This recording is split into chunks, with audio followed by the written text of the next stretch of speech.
कर्मचाऱ्यांच्या प्रलंबित मागण्यांच्या संदर्भात जळगाव जिल्ह्यातील अंगणवाडी सेविका, मदतनीस आणि मिनी अंगणवाडी सेविका यांच्या गेल्या अनेक वर्षापासून मानधनवाढ देण्याचं, पेन्शन देण्याचा प्रस्ताव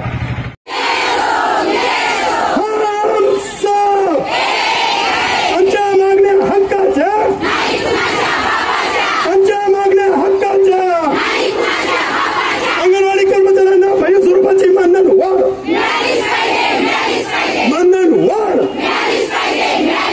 हात आणि आवाज वर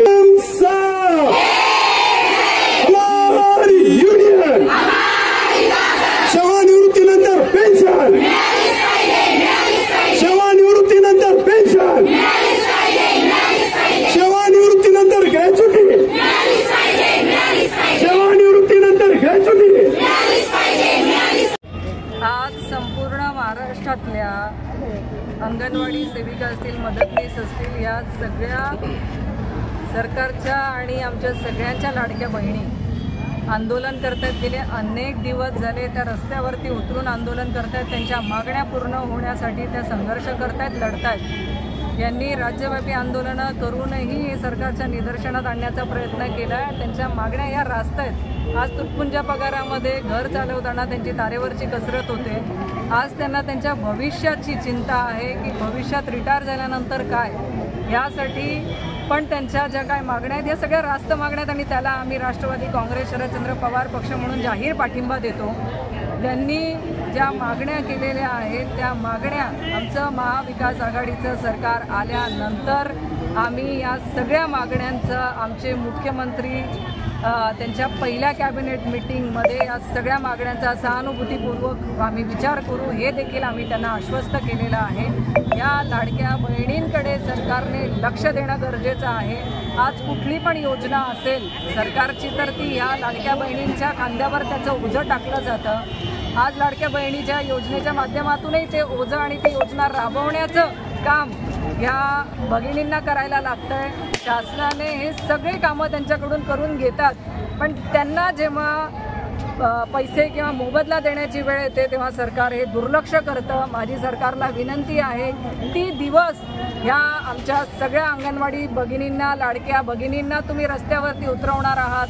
त्यांच्या मागण्या रास्त आहेत, त्यांच्या पाठीशी सरकारने उभं राहिलं पाहिजे। शेवटी ह्याही तुमच्याच लाडक्या बहिणी आहेत, ह्या सावत्र बहिणी नाहीत। यांच्यासाठी देखील तुमची जबाबदारी आहे आणि ह्याही माता भगिनी आहेत, त्यांच्या पाठीशी उभं राहावं एवढीच विनंती आहे। महाराष्ट्र राज्य अंगणवाडी कर्मचारी संघटनेच्या वतीने जळगाव जिल्हा परिषदेवर जिल्ह्यात काम करणाऱ्या अंगणवाडी कर्मचाऱ्यांनी छत्री मोर्चा काढलेला आहे। या मोर्चामध्ये प्रामुख्याने ज्या मागण्या आहेत त्या मागण्यांमध्ये की शासनाबरोबर अनेकदा चर्चा झालेली आहे की आशा कर्मचाऱ्यांचं मानधन वाढवलं की अंगणवाडी कर्मचाऱ्यांच्याही मानधनात आम्ही वाढ करू।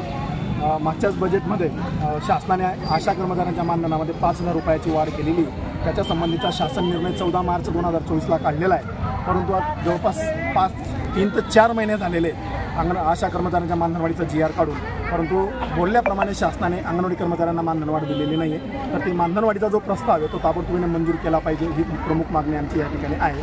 नंबर 2 की अंगणवाडी कर्मचाऱ्यांना सेवानिवृत्तीनंतर पेन्शन दिलं गेलं पाहिजे।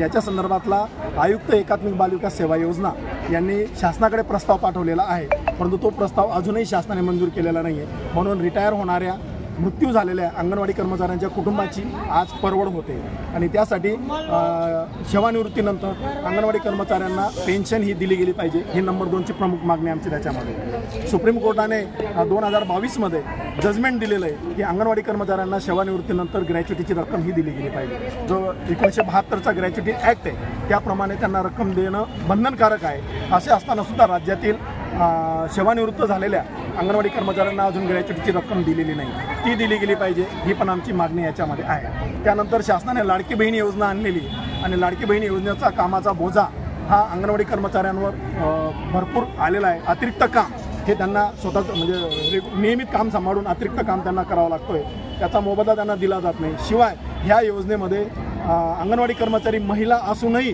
लाडकी बहीण योजनेचा फायदा हा अंगणवाडी कर्मचाऱ्यांना शासनाने लागू केलेला नाही। मग अंगणवाडी कर्मचारी ह्या सावत्र बहिणी आहेत का, असाही एक प्रश्न आम्हाला पडतोय। म्हणून जर राज्यातल्या जर लाडक्या बहिणींसाठी किंवा महिलांसाठी आणलेली योजना जर असेल तर त्याप्रमाणे ती योजना अंगणवाडी कर्मचाऱ्यांना सुद्धा लागू केली पाहिजे. आणि यासह अशा अनेक मागण्या आहेत, त्या मागण्या घेऊन आज आम्ही जिल्हा परिषद मोर्चा काढला.